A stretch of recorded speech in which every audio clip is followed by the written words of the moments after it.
Salut et bienvenue sur ma chaîne Amandine Bookin. J'espère que tu vas bien. Aujourd'hui, on va parler de mon coup de cœur de l'année 2021. Je vais te parler du Prieuré de l'Oranger de Samantha Shannon. Samantha Shannon est une jeune autrice anglaise d'une trentaine d'années. Alors ne t'inquiète pas si le titre est légèrement effacé. Le bleu s'est effacé à force d'être promené partout avec moi dans mon sac, dans le tram pour aller au boulot, tout ça. Donc cette briquette avec laquelle on pourrait assommer quelqu'un fait un petit peu plus de 1000 pages à peu près. Le Prieuré de l'Oranger est un livre extrêmement compliqué à résumer, donc je vais essayer de faire de mon mieux. Il y a tellement de choses, tellement de détails de l'histoire qui ont leur importance, donc je vais essayer d'en dire sans trop en dire. L'histoire se passe dans un rénome divisé en deux.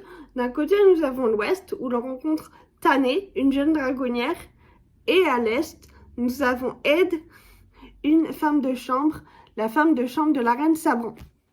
Pour que Sabran puisse garder son trône, parce qu'il y a des assassins qui sont après elle, elle doit se marier et concevoir une héritière. Et pour elle, c'est pas une tâche facile, parce qu'elle n'a pas envie de se marier, et encore moins de concevoir un enfant. Et dans tout ça, il y a un ennemi qui était soi-disant disparu depuis des millénaires, et qui tout d'un coup se réveille. Plus on avance dans l'histoire, plus on apprend que Ed, la femme de chambre de la reine Sabran, n'est pas seulement une femme de chambre, mais qu'elle est aussi là pour la protéger des assassins. Et qu'en fait, Ed fait partie d'une société secrète, le Prieuré de l'Oranger. Donc en fait, ces femmes pratiquent de la magie, une magie ancestrale qui est interdite, et elles tirent leur pouvoir des oranges données par l'oranger. Tu imagines bien que si on nous met Ed d'un côté et Tané de l'autre, c'est pour forcément que toutes les deux se rencontrent à un moment donné. Et en fait, on apprend que les deux femmes sont liées par des joyaux magiques et qu'en fait, c'est comme ça qu'elles vont pouvoir détruire une bonne fois pour toutes l'ennemi qui est le sans-nom. Au-delà de cet aspect, on a aussi un aspect religieux. C'est-à-dire que d'un côté comme de l'autre du royaume, on ne croit pas forcément à la même chose. Donc à l'est, on vénère les dragons avec Tané la dragonnière. Et de l'autre, en fait, on a une autre religion qui s'est créée. Et donc Tané et Ed vont devoir un petit peu apprivoiser les croyances de l'une et de l'autre pour pouvoir faire équipe. Nous avons aussi une histoire d'amour entre Ed et Sabran.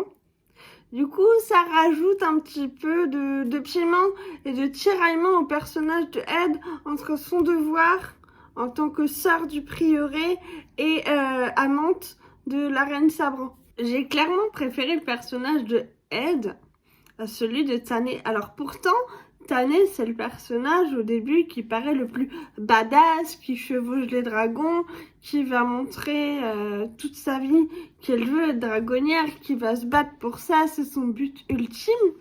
Et de l'autre côté, on a Ed qui paraît assez effacé comme ça, femme de chambre. Et puis plus on avance dans la lecture du roman, et plus on comprend que Ed, elle a un rôle à jouer. Non seulement parce qu'elle est là pour protéger la reine Sabran, mais non seulement l'histoire d'amour qu'elle vit avec elle, ça va la renforcer. Elle va devenir vraiment femme, elle va se battre pour ses convictions déjà en tant que sœur du prieuré, elle va tenir tête à la mère supérieure, elle va même tenir tête à Sabran en lui disant je suis là pour te protéger, je t'aime, je resterai là, quoi qu'il en coûte. Et Tané, au final, va faire des choix dans l'avancement du roman qui font que finalement, j'ai fini un petit peu par la détester, voire avoir un intérêt poli pour elle, tout simplement parce qu'elle est là, en fait, c'est le binôme de Ed pour aller vaincre le sans-nom. Clairement, le Prieuré de l'Oranger, pour moi, c'est un immense coup de cœur et pour diverses raisons. Déjà, c'est un roman fantasy au sens strict du terme, c'est-à-dire qu'on va y retrouver un royaume divisé, des créatures fantastiques, le passé et le présent mouvementé, de la magie. Moi, c'est tout ce que j'aime. Ensuite, il est novateur puisqu'on est sur une société matriarcale où ce sont des femmes qui gèrent leur énorme, en l'occurrence, que divers corps de métiers sont représentés et exercés par des femmes, et à aucun moment on a un homme qui va leur dire « Non mais attends, t'es une femme, tu peux pas faire ce métier-là. » Non, on n'a pas ça. Voilà, c'est novateur. Et surtout, on a des histoires d'amour homosexuelles.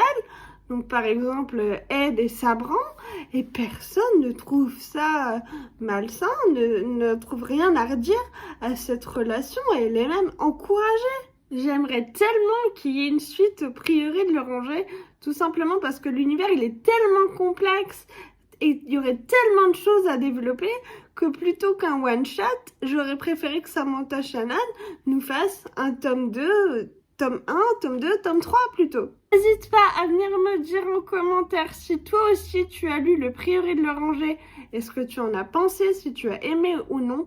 Ce sera toujours avec plaisir que je réponds aux commentaires. N'hésite pas à t'abonner, à liker cette vidéo, à partager ma vidéo si elle t'a plu. C'est toujours un plaisir d'être soutenu. Je te fais des gros bisous, je te dis à bientôt. Bye bye!